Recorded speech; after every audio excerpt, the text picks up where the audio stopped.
Chapter 265. Even the shocking fact that Kishir had decided to leave him behind momentarily vanished from his mind as he either opened his mouth carefully. I feel I may not be someone fit to be your close friend. May I ask why you think otherwise? The only way that occurred to me to forge a bond without a transaction was that. Prince Ajay responded concisely. You are from the Empire, and you have no intention of leaving the cavalry. If we part ways now and happen to meet again someday, you will likely not even bother to recognize me. Isn't that so?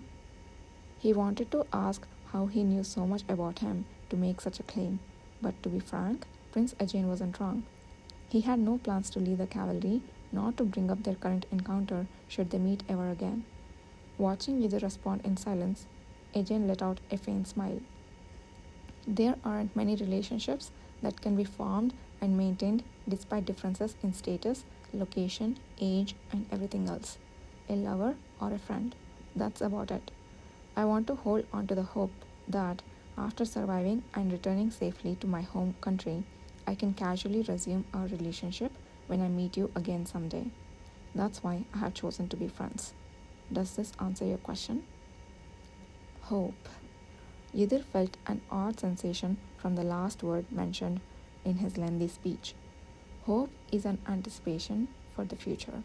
The future was the most valuable asset Yudir had reclaimed after living an entire life and coming back. He vividly remembered the joy he felt at the moment he realized he reclaimed his future and hope.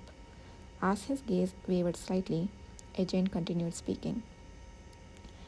You taught me that you can't get what you want by staying as you are.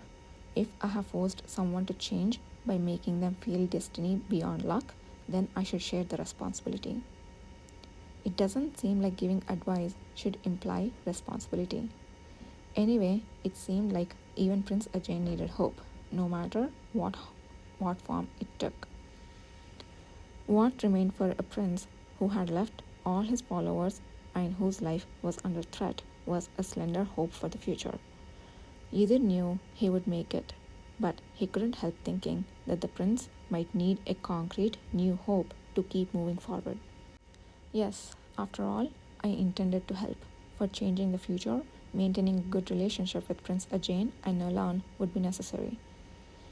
In truth, if it was revealed that he'd proposed to be friends with someone like Yudir, the one who stood to lose was unequivocally Prince Ajay. Aside from the somewhat peculiar Kishir, most of the imperial family members and noble class only established such relationships out of necessity.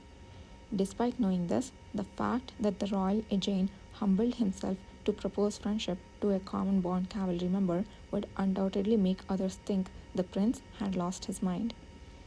Like Kishir. What if Ajay, who seemed to be changing in a slightly different direction than his past life, became a somewhat peculiar royal, showing similarities to Kishir?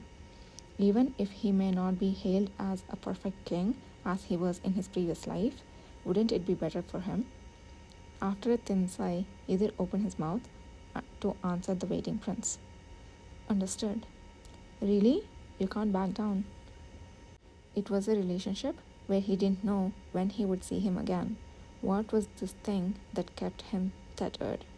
When Yudir nodded, a bright smile, then the one he had seen at the first sight bloomed on Ajay's lips. I am delighted to have made a great friend. It is the best harvest I have acquired since coming to the Empire. In fact, even in Nalan, I have never asked anyone to be my friend first. So, even if my approach is clumsy, I hope you, with many friends, will consider it. It was a shocking thing to hear. It was the first time in 2 lives that he had been told he seemed to have many friends. He thought it was a joke, but Prince Ajay's expression felt sincere. Maybe I, as seen through others' eyes, had changed a lot from before. Swallowing a strange feeling of unfamiliarity with himself, Yudir observed Prince Ajay, who looked much happier than expected. It was a strange sight. Someone waiting to be his friend and showing joy that it was accepted. I didn't know you would be so happy. Of course I'm happy. I mentioned it considering the possibility that it might not work out until the end. If I had refused till the end, would you have accepted it? Hmm. At that time, I would have tried to take advantage of being a friend. Advantage? He wondered what that meant, but the next answer that flowed out was quite a spectacle. You know that one can't be lovers alone, but friends can be. Excuse me? Even if you said no, you're already my friend. If you had refused, I would have been a friend on my own. What are you? Facing Yuder, who was speechless at what seemed like nonsense, Prince Ajin flashed a refreshing smile. If you ever come to Nalan, make sure to find me. I'll treat you with all the courtesies befitting a friend. Understood. He wondered if such a day would ever come, but for now he replied affirmatively. Prince Ajin extended his hand with a peculiar expression. Then let's shake hands one last time. We are friends. Yuda slowly reached out and shook hands with Ajin. The tight grip and smiling lips felt entirely different from the emotionless face of the young prince who had greeted the commander of the cavalry in his previous life. Not long after, all the cavalry members had finished their preparation and stood in front of the path to return to the great serene forest. From afar, the mages of the Western Mage Union were still busy with their site rebuilding, and Yudir watched the figures of his companions who he should be bidding farewell. He felt like he could walk with them right now, but the fact that he had to let them go made him feel frustrated. Yudir, we'll be back soon. Take care. Don't worry too much.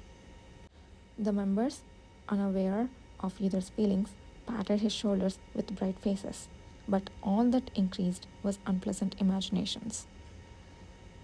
And finally, Kishir stood in front of him. He sent a cold gaze towards the face hidden beneath the cloak and hat, and the attractive lips showed a difficult expression and slightly lifted. I see you're still not convinced. Of course not. Unless he suddenly became Kishir, how could he genuinely accept the situation? It was excessive to ask for acceptance, though understanding why he had decided to leave him behind was possible. When Yuda did not respond, the smile on Kishir's face deepened. But somehow, I find it rather pleasant to be worried about so sincerely. Yes, this was how Kishir Lahore had always been. Yudir repeated this fact in his mind about 10 times, suppressing the swell of emotions. It had been so long since he had felt this way that it evoked memories of a time shortly after he joined the cavalry in his previous life. So, my assistant finally seems his age. How adorable. I haven't done anything, but there must be many things you find cute. Laughing, Kishir slipped something into the pocket of Yudir's overcoat and turned away. I will see you again in 3 days. Watch over Priest Lusan and the others well.